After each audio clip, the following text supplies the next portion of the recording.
এই ভিডিওটিও investing purpose এবং অবশ্যই লং টার্ম ইনভেস্টরদের জন্য। তো এই ভিডিওতে একটি মাত্র স্টক নিয়ে কথা বলা হবে। যারা গ্রোয়িং স্মল ক্যাপ ধরনের স্টক খুঁজছেন তারা এই কোম্পানিটিকে স্টাডি করতে পারেন। কারণ কারণ কি দেখলেই বুঝতে পারবেন।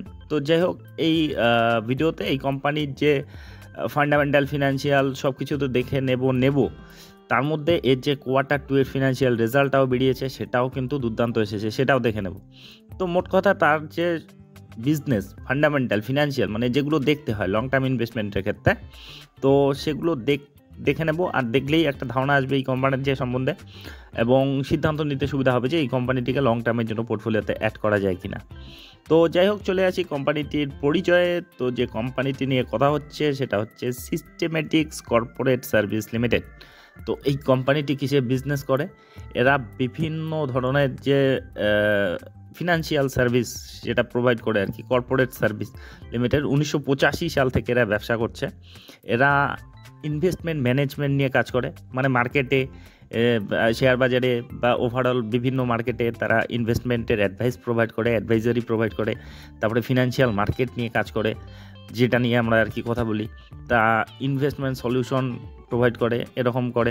তারপরে a board array of investor including FIDA insurance company amongst the financial institution solution for a broad আচ্ছা FIDA দের ইন্স্যুরেন্স, তারপরে DFI ইন্স্যুরেন্স কোম্পানিদেরও তারা ফিনান্সিয়াল সার্ভিস কিন্তু প্রোভাইড করে। দেখুন তাদের বিজনেস সেগমেন্টগুলো দেখলেই বুঝতে পারবেন। ব্রোকিং নিয়ে এরা কাজ করে, 63% রেভিনিউ এখান থেকেই আসে।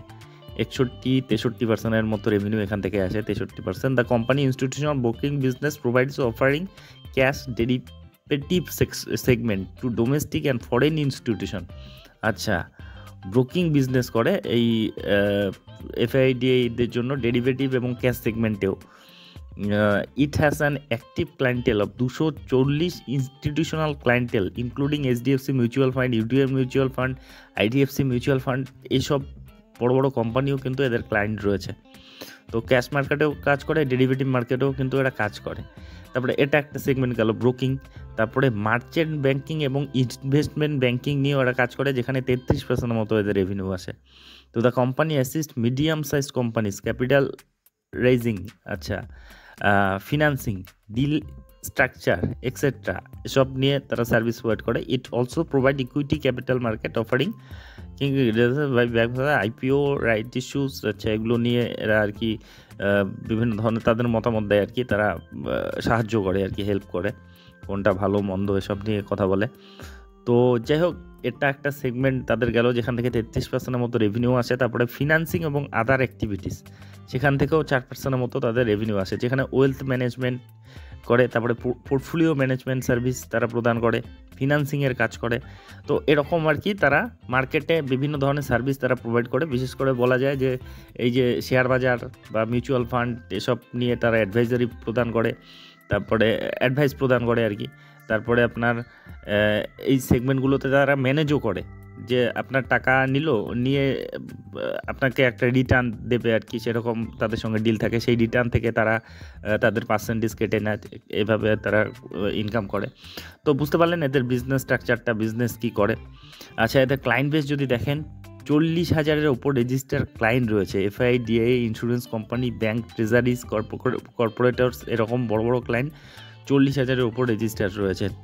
তো এদের প্রেজেন্স যদি দেখেন, the company has a pan India presence with 453 touch point across 100 সিটির মধ্যে। ইন্ডিয়ান কি লোকেশন? মুম্বাই, দিল্লি, লখনৌ, জয়পুর, মানে এরা আপাতত আমাদের ইন্ডিয়ার মধ্যেই কাজ করছে আর কি বেশিরভাগ ক্ষেত্রে। 453টি টাচ পয়েন্ট রয়েছে, 100টি সিটিতে তাদের রয়েছে টাচ পয়েন্ট। তারপরে এদের শেয়ার স্প্লিট হয়েছে 2024 সালে। আচ্ছা, শেয়ার স্প্লিটও হয়েছে। ফান্ড রেজ করেছে 2024 সালে জানুয়ারি, তো 250 কোটির মতো বাই ইকুইটি শেয়ার। তো এরকম রয়েছে তাদের বিজনেসের স্ট্রাকচারটা। তো বুঝতে পারলেন এরা কিসের বিজনেস করে, কি বিজনেস করে, ক্লায়েন্ট বেস কী রকম রয়েছে, তো বুঝতে পারলেন। তো যাই হোক, এখন চলে আসি তাদের মেন বিষয়ে। তাদের এবারকার Q2 এর ফিনান্সিয়াল রেজাল্ট আগে দেখে নিই, তারপরে এর ফান্ডামেন্টাল ফিনান্সিয়াল সব কিছু দেখে নেব। তো এবারের যদি কোয়ার্টারলি রেজাল্টটা দেখেন, তাদের এবারে যেটা সেলস হয়েছে 37 কোটি, যেটা আগের কোয়ার্টারে ছিল 29 কোটি। 29টা 37 হয়েছে, বেড়েছে। আর এক বছর আগে ছিল 20 কোটি, 20টা 37 হয়েছে, তো বেড়েছে কোয়ার্টারলি ইয়ারলি। আচ্ছা, অপারেটিং প্রফিট যদি দেখেন সেখানে দুর্দান্ত গ্রোথ দেখিয়েছে। দেখুন আগের কোয়ার্টারে 3 কোটি ছিল, 1 বছর আগে 3 কোটি ছিল, এবারে 8 কোটি হয়েছে। আচ্ছা, এবার প্রফিটেবিলিটিতে চলে আসি, যেখানে 2 কোটি ছিল আর কি। 1 কোয়ার্টার আগেও 2 কোটি ছিল, 1 বছর আগেও 2 কোটি ছিল, সেটা একেবারে 22 কোটি হয়েছে। মাঝখানে ভালো পারফরমেন্স দিয়েছিল, তারপরে কিন্তু একটু কমে গিয়েছিল, কিন্তু এবারে মোটামুটি কিন্তু তারা রিকভার করে ফেলেছে। আর লং টার্মে দেখে নিই, তার আগে দেখে নিই তার ফান্ডামেন্টাল প্যারামিটারগুলো। তো দেখুন 2954 কোটির মার্কেট ক্যাপিটাল, তো ছোটো কোম্পানি, স্মল ক্যাপ ধরনের কোম্পানি। প্রাইস আর্নিং রেশিও 41 রয়েছে, রিটার্ন অন ইকুইটি 42, দুর্দান্ত রয়েছে। বুক ভ্যালু 13 রয়েছে, তার 13.5 মতো, 228 টাকায় চলছে। ফেস ভ্যালু 1 রয়েছে, ডিভিডেন্ড তো দেয় 0.04% হিসাবে। তো ফান্ডামেন্টালি মানে ছোটো কোম্পানি হিসাবে কিন্তু ফান্ডামেন্টাল প্যারামিটারগুলো খুব সুন্দর রয়েছে।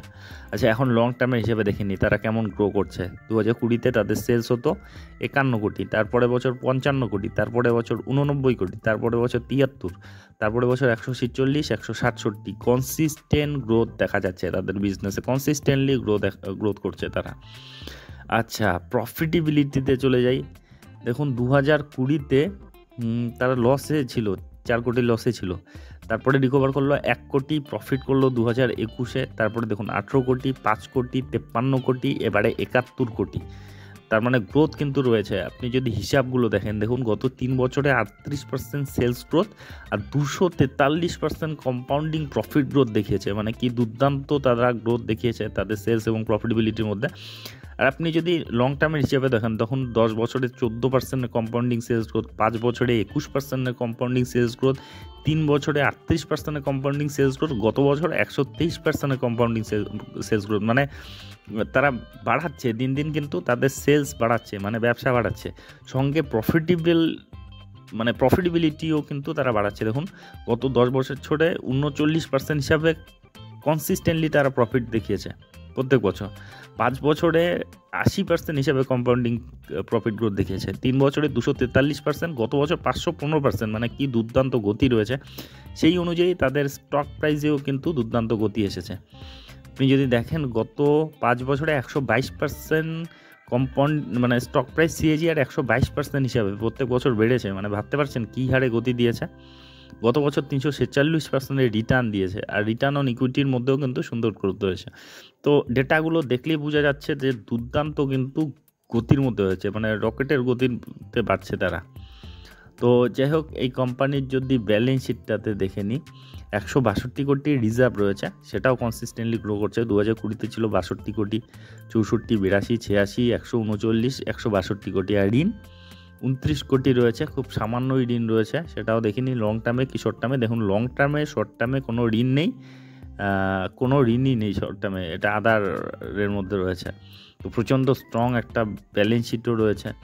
আচ্ছা, এবার যদি আপনি এদের শেয়ার হোল্ডিং প্যাটার্নে যান, 74% প্রমোটার, আর এফআইটা নজর দেওয়া শুরু করেছে। এফআইটা ইদানিং হোল্ডিং বাড়িয়েছে, দেখুন 16.14 এরকম ছিল, এখন প্রায় 1%-এর কাছাকাছি। এত ছোট কোম্পানিতে কিন্তু ইদানিং নজর পড়েছে, যেহেতু তাদের গ্রোথটা দুর্দান্ত দেখাচ্ছে তারা। আচ্ছা, তাদের যদি পাবলিকের হোল্ডিং দেখেন 24%-এর মতো রয়েছে, 25%-এর মতো, আর যথেষ্ট পরিমাণ প্রমোটার রয়েছে। মানে একটা ছোট কোম্পানি হিসাবে যথেষ্ট শেয়ার হোল্ডিং প্যাটার্নটা স্ট্রং রয়েছে, প্রমোটারদের উপস্থিতি যথেষ্ট রয়েছে, এটা একটা কনফিডেন্সের জায়গা। তো ডেটাগুলোর মধ্যে দেখলেন শেয়ার হোল্ডিং প্যাটার্নের মধ্যে পজিটিভিটি রয়েছে। তারপরে আপনার যদি যান এখানে ব্যালেন্স শিটে, সেখানেও তো দুর্দান্ত রয়েছে, ঋণমুক্ত কোম্পানি। আর মোট কথা তাদের বিজনেসে কিন্তু দুর্দান্ত গতি রয়েছে। কম্পাউন্ডিং সেলস গ্রোথ দেখলেই বোঝা যায়, কম্পাউন্ডিং প্রফিট গ্রোথ দেখলেই বোঝা যায়, স্টক প্রাইস সিএজিআর দেখলেই বোঝা যায়, সব কিছুর মধ্যেই কিন্তু দুর্দান্ত গ্রোথ রয়েছে। আচ্ছা, এর যদি আপনি দেখেন শেয়ার দরে, দেখুন এর আগের দিনও মানে রেজাল্টের পরিপ্রেক্ষিতে, Q2 এর ফিনান্সিয়াল রেজাল্টের পরিপ্রেক্ষিতে লাগাতার আপার সার্কিটে চলছে। 5 দিনেই 27% মতো রিটার্ন দিয়েছে, 1 মাসে 29% মতো রিটার্ন দিয়েছে, 6 মাসে 142% রিটার্ন, 1 বছরে 346% রিটার্ন, আর 5 বছরে 4793% মতো রিটার্ন দিয়েছে।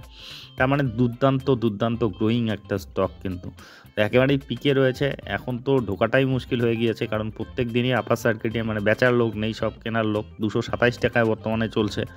তো যাই হোক, এই কোম্পানিটি এত বড় রিটার্ন দেওয়ার পর একসময় না একসময় সুযোগ দিবে। দেখুন প্রফিট বুকিং কিন্তু হবেই, সে যত ভালো স্টকই হোক না কেন, আর যত হোক না কেন।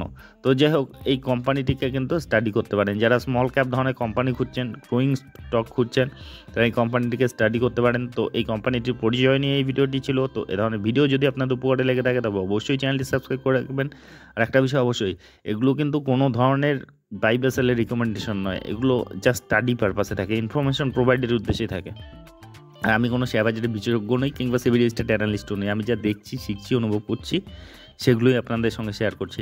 আর আপনি যখন ইনভেস্টমেন্ট করতে যাবেন আরও ডিপলি অ্যানালাইসিস করবেন, আপনার যে ফিনান্সিয়াল অ্যাডভাইজার রয়েছে তাদের উপদেশ নেবেন। আর অবশ্যই রিস্ক ম্যানেজমেন্টটা ঠিকঠাক রেখে তবেই কিন্তু ইনভেস্টমেন্টের কথা ভাববেন। আর এই স্টকটা সম্বন্ধে আপনাদের কি মতামত অবশ্যই কমেন্ট বক্সে লিখে জানাবেন। তো যাই হোক, ভিডিওটি শেষ পর্যন্ত দেখার জন্য ধন্যবাদ।